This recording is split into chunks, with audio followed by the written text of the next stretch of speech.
This is the Leadership Podcast, and we study leaders. This is episode 462, featuring Linda Ugelow, speaking confidence coach for leaders and author of Delight in the Limelight. Thank you for joining us today. This is Jim Vasilopoulos, founder of Rafty Advisors, and this is Leadership Podcast. Hey, everybody. Jan Rutherford, founder of Self-Reliant Leadership. Thanks for making us a part of your day as we study leaders. And you know where all our stuff is. It's at theleadershippodcast.com.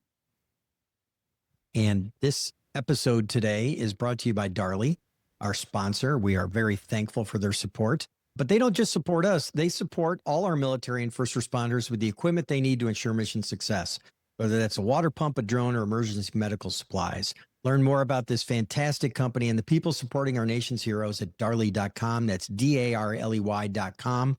Darley, you serve others, we serve you. Thanks, Jim. And today our special guest is Linda Ugelow, and she wrote a book called Delight in the Limelight: Overcome Your Fear of Being Seen and Realize Your Dreams. And part of her bio is that she was a little bit public speaking fearful herself. And we've had other guests on the show that had other things, and they said, this is hard, or this is, I fear this, and so I'm going to become an expert on it. So we're anxious to hear a little bit more about that story and how you've really helped people develop that confidence and self-expression and transform the experience of speaking from dread to delight. You know, whether you're on stage, a TED Talk, a meeting, media, whatever it might be. So we're excited to dig in, Linda, but you know, all the things out there that people could learn about you, what's not out there about you? Perhaps that I was an organic farmer growing specialty veggies for local restaurants. Wow. Recently? Or Actually, yes, 10 years ago, that's what I was doing. And that's when I realized that Wow. I was in the wrong business. Mm. I had always had this dream of making some kind of an impact. And I didn't quite know what that meant, but I just had that in myself. And at the time I was thinking, oh, is that grandiose? Is that just wanting me to be significant? You know, why should I want to make a, quote, big impact? Who am I? Mm. But in that moment, as I tossed this around in my mind, I realized that I don't care if it's grandiose. This is my life. And if I got to the end of my life and I didn't try to even discover what that might be, I felt like I would have this feeling of regret. Yeah. Yep. Yeah. You just made me think about one of our guests, Dan Pink, wrote a book on regret. We didn't interview him about that book, but other books. But, you know, speaking of emotions, I just said to a client today or yesterday, hey, you know, based on our interviews of people on the show over the past 9 years, one thing that's come out from a lot of people is the number one emotion people feel at work is fear. And you talk about transforming speaking, that anxiety, that fear into confidence.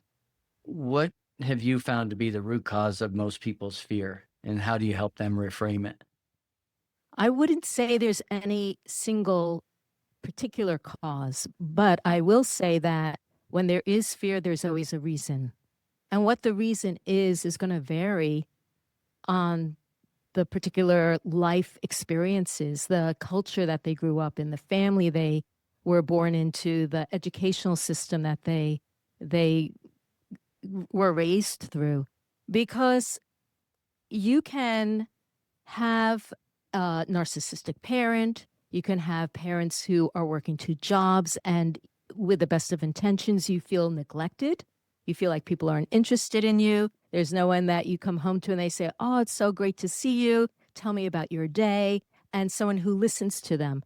You know, perhaps people who are working two jobs, they feel like they're doing their parenting job by getting food on the table and, you know, having a roof over their head. And they don't necessarily realize that down the line, that child might feel like no one's interested in what I have to say because that core relationship was lacking in some way. Or they were bullied in school, or they were pressured to perform before they were ready, or they felt like maybe they were hurt.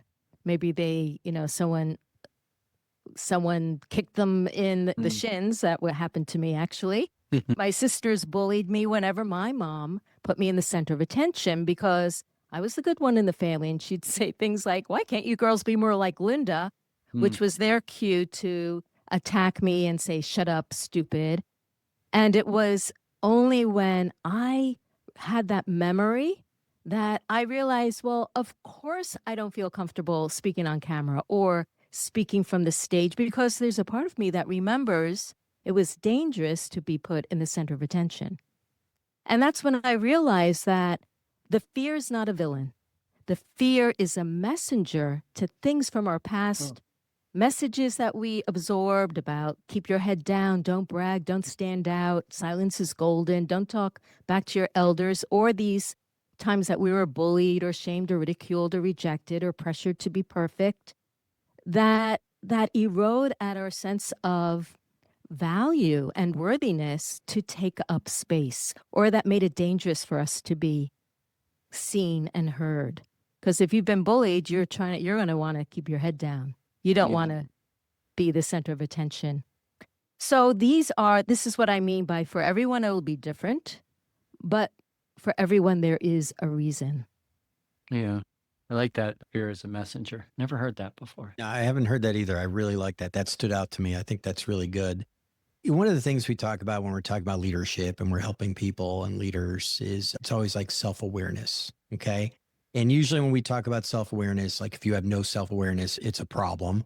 You've got to have self-awareness. And what we usually, our response to someone who's not self-aware is like, hey, that's a problem that you need to address. You need to become more self-aware so that you can be more, authentic or genuine or just understand how you're being perceived.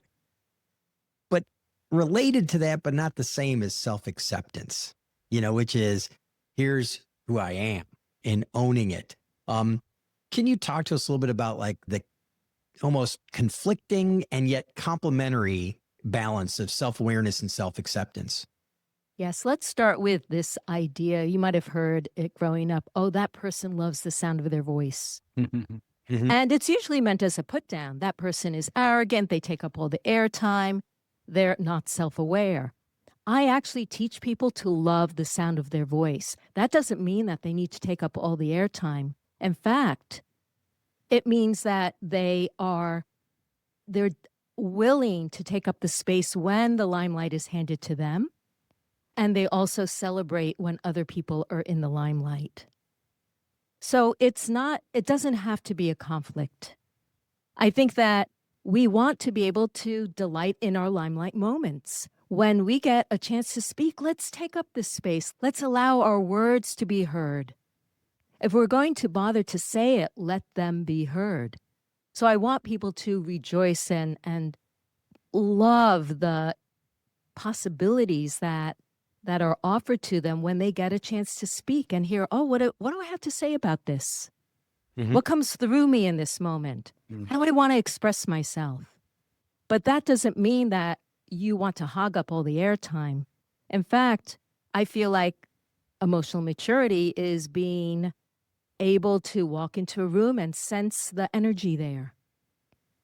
Not that you walk into the room and you start speaking unless you're the one on the stage.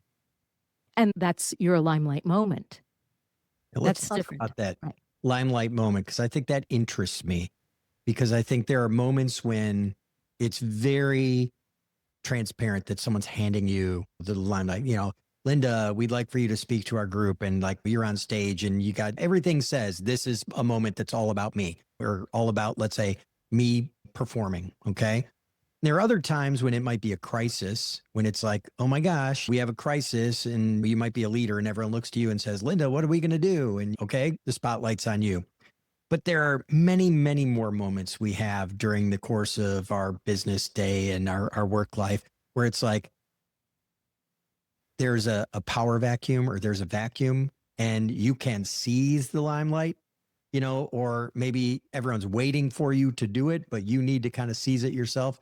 Do you have any tips or pointers for people to just say, listen, here are moments when you should probably really like feel more comfortable stepping up on stage, or not, proverbially, but like kind of stepping up and saying like, this is a moment and I'm going to capitalize on it. I think it comes back to something you said, Jim, a minute ago about the performance. I don't see, especially in the business world, I don't see it as performance as much as service. I feel that we are here to serve, to help, to participate, to elevate, to move things along. So if we have in our mind, may I be helpful, or is there something that comes to mind that might be able to address this crisis moment? What do I see? And everybody might see something different. And that's where I mean, I'm sure you talk about this all the time, like in teams or whatever, and the ability for people to participate and raise their hand, and for leaders to make space for that so that we can get different points of view, help the whole team see things in a slightly different angle, because everybody's going to see it slightly differently. Mm.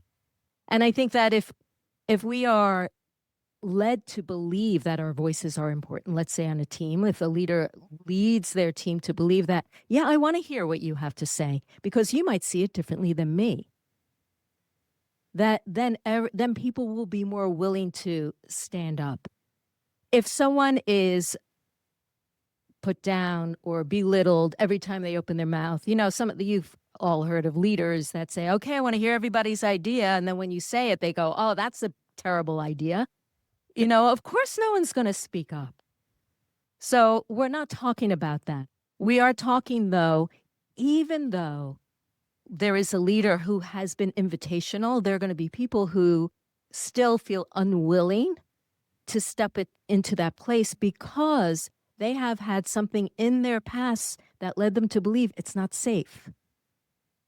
And this is why I really do believe that we as adults, men and women, we're all going to have stuff, and we need to take responsibility for our stuff, because whatever we're not taking responsibility for, whatever we're not looking for, is going to block us. It's going to keep us from moving forward. And it's just a fact of life. It's not good. It's not bad. It just is. And some people had a more supportive environment growing up than other people. So big deal. We each have our life to live, and we each have our own lane. We each have our own journey, and we can rejoice in it and say, this is mine. This is mine to open up, to unravel, to free. Because what happens is that when you do address this stuff, as I said, the fear is not the villain. The fear is the messenger. That points back to those things that may have yet need to be resolved, because at the time that you were 8 or 12 or 23, you may not have had the resources to help you move beyond. So we just use the coping mechanisms that we have at our disposal, because either we didn't have mom, or mom was the problem, or we didn't think of, telling our parents because we were embarrassed. And we just come up with our own coping mechanisms, which is usually to hide or to pull back or to keep our heads down. And then we get to a place in our lives where we are being invited or asked to step up, to be more visible, to take up that space. And there's a part of us inside that's pulling back. They go, no, no, no, no, no. Remember what happened. A good friend of the show, our friend in Nashville, just listened to our podcast on the Wonder Switch, and it's a great story. And I said, well, what was your takeaway? And he said, you know what? I've realized everybody's creating a story all the time based on their experience. And he said, and that usually gets called your framing and changing your narrative. And I thought that was an interesting take that he had. And what we're talking about here is people have their personal stories in their past. Everybody has stuff, and it affects their confidence. Again, Linda, I'm assuming you're not a psychologist, therapist, marriage counselor, but you somehow help people unpack and rewire these narratives. How do you do that and stay in your own lane, so to speak? What do you mean by stay in my own lane? Like, no, you're not a psychologist, therapist, marriage counselor, that you can't, because Jim and I are always cognizant as executive coaches that we're focused on behaviors today and what they should be. We don't diagnose, well, here's why you have these behaviors. We Yeah. don't, that's not our job, and we do not go there.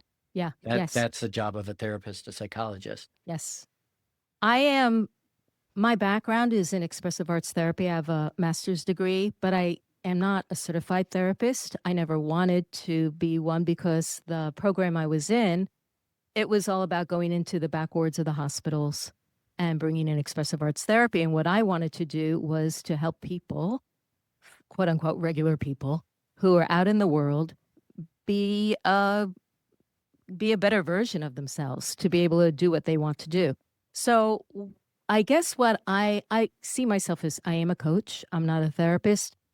When we find something that is a potential impacting past experience, I will utilize certain modalities that I use to overcome my own fear of speaking. So you said in my bio, this was an issue of mine too, and it was. I was on, when I first became a coach, after I took up a coaching program, I was using Periscope. Do you remember Periscope? Yeah. It was the first live streaming app back in 2015. And I was told, here's this amazing new app that was going to change the online space forever. And you got to get on every day to build your following. So I was determined I was going to do this, and I found it terrifying. And yet I figured, I'm going to be doing this every day. I'll manage it. Deep breathing, power poses, affirmations, you name it, I tried it. And I assumed, of course, after a few days, a few weeks, I will feel more relaxed. I'll feel more confident and competent. Well, the weeks went by. I got to, I think, day 75 after 10 weeks. And I realized, oh my gosh, I'm still having a pounding heart. I'm still hyperventilating. My mouth is all dry. Why isn't this working? What's wrong with me? And what I realized is that I'd been managing my fear, but I hadn't gotten rid of it. And that's when I decided I was going to figure out a way to get rid of it, because I couldn't find anything online that I hadn't found already that was working for me. And that's when I decided to figure out what's behind this fear. When I closed my eyes to connect with it and ask, what if the fear could talk, what would it say? It said, you're going to be attacked. And that led me to the memories of my sisters attacking me. And once I realized, oh, this is just stuff from the past. Duh, of course, things from the past are going to impact how we feel about ourselves, because we carry that into the future. I had made a list of all these things I had learned from expressive arts therapy and all my self-help. And I just thought, okay, let's give it a go. I did something called emotional freedom technique, otherwise known as tapping, EFT. I did some creative visualization, because in 1986, I read a book by Shakti Gawain called Creative Visualization, and I had been playing around with those things. And I did all kinds of forgiveness things, thinking of who said what to me. And in my mind, in the middle of the night, I would think, I forgive you, Mom, for not knowing how to be a better parent. I forgive you, Judith and Susan, for being jealous of me and not knowing how to handle it because you couldn't go to Mom.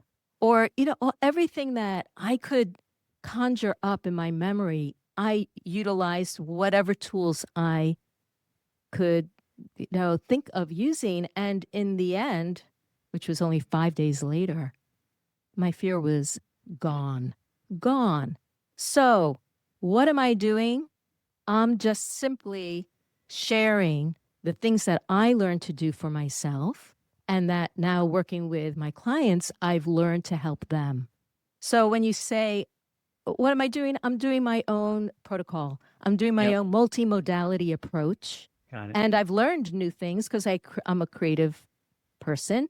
In expressive arts, I'm always coming up with different visualizations that I think will help a particular client. So basically, if let's say I'm in a session with somebody, we uncover something, and I say, okay, great. I'll give you an example. Someone says, my dad, it was all about my dad, never got a word in edgewise. He was never interested in me. I always felt like No one wants to hear what I have to say. So I said, great. What do you remember your dad saying? Well, he just never gave me any airtime. I said, fine. So then we start doing the EFT tapping, which is, for people who don't know, it's tapping on 9 different meridian points on the face and upper body while you say statements about, what you were feeling.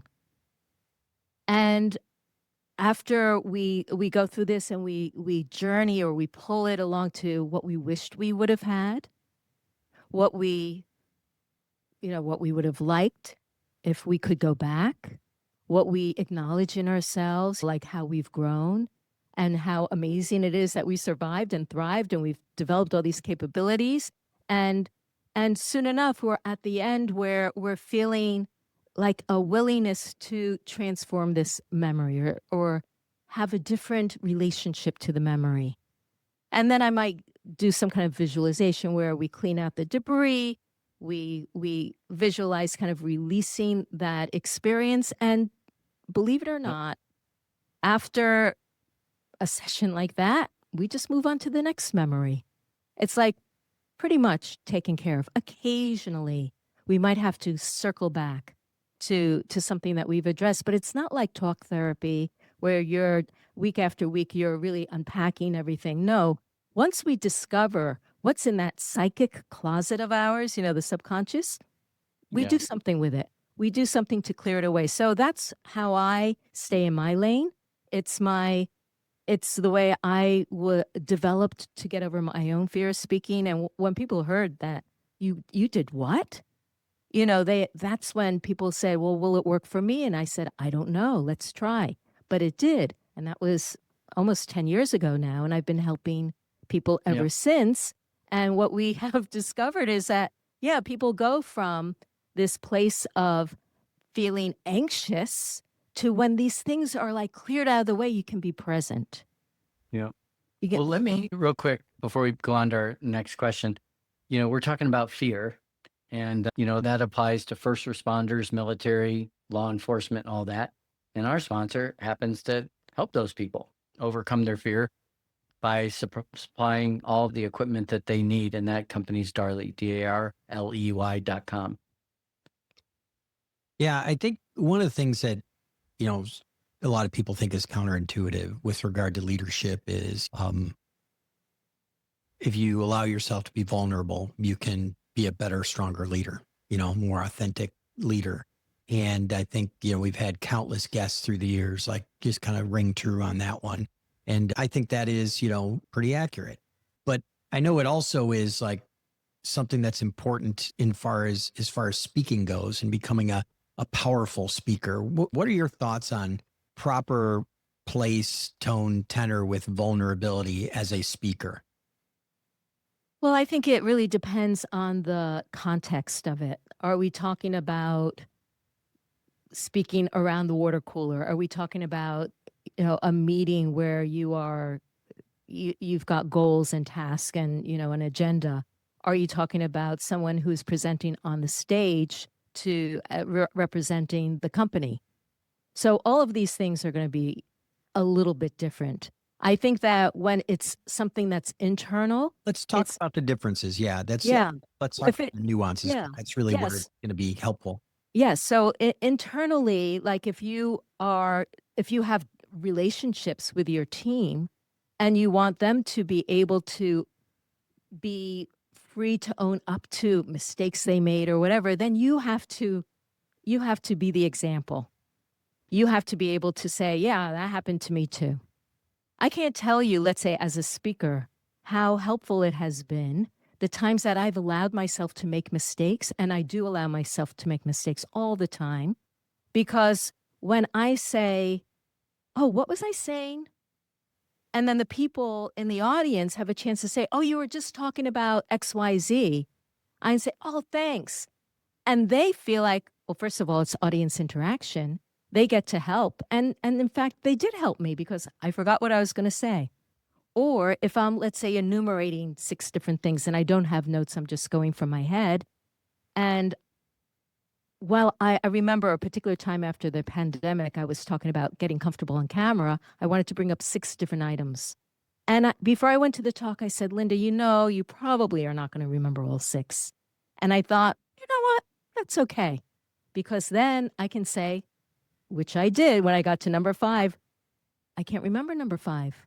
That's all right. It'll come back to me. And if it doesn't, I'll send you all an email. 3 people came up to me after that talk and said, thank you so much for demonstrating what to do when you forget, because so many people are afraid of making mistakes. They feel they have to be perfect, and perfect does not make us human, as you know. So I think that it really depends on the context. How formal is it? If you are up on stage giving an opening keynote, I mean, even then, I think that we put too much pressure on ourselves to be quote unquote perfect, impressive. We want everybody to say, "Oh, you're wonderful," but really, that's not as important as being helpful. And if we want to be helpful and relatable, we can allow ourselves to be a little less perfect, so people can say, "Oh yeah, me too. I like that guy. Not so perfect." Yeah. I can see myself doing that now because they were able to do it. I think we help others when we show that we don't have to be perfect. Of course, there are some things we want perfection, surgery, accounting. So, again, it depends on the context. Podcast host. Podcast host. Darn. So Linda, a last question for you as we're running low on time. I wonder, leaders that come up to you, and I have plenty that are really great leaders, and they go, "I'm terrible," and at an all hands meeting, a town hall, I'm just not good at that. What would you challenge? What would you say to challenge that mindset and encourage a growth mindset versus a fixed mindset? How would you coach? Let's say that person's 55 or 70, somebody that's been around, and they say, "I'm just not good at that." Well, first of all, I overcame my fear of speaking when I was 60 years old. There you go. So I would say it's never too late. And Yeah. I was terrified. I was terrified. I'd white knuckle through it all, and I didn't feel good at all. But the thing is, anything we become interested in, we're going to learn about. And if you do take the time, and that's why the subtitle of my book is Overcome Your Fear of Being Seen and Realize Your Dreams. When you do take the time to unravel these things, the world opens up to you. You have capabilities that you didn't know existed inside, because you've removed all of the blocks, all the inhibitions, so that you can in fact stand up.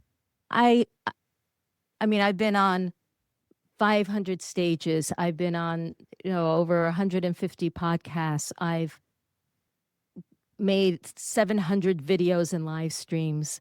I did that because I was able to remove the stuff that was getting in the way. Once you get rid of this stuff, then you can build your skills. Of course, you'll get better. Everyone will be better. But I love what you said about the beginner mindset, Jan, because that's what we need to have. We need to not feel the pressure and put the pressure on ourselves, the demand on ourselves that we have to be a 10-year experienced speaker when we are just starting out. If you haven't been comfortable, that's okay. What can you do to give yourself permission to do your very first one?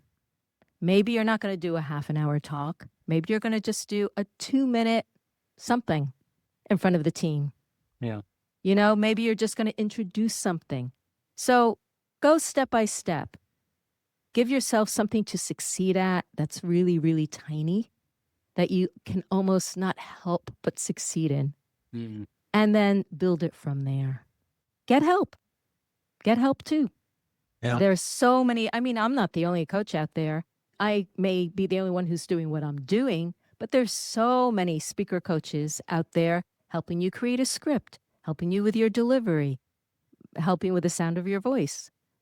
So there is plenty of help, and I would say it's worth it, because this is your life to live and feel like you're living at your fullest, and self-expression and speaking is your human design.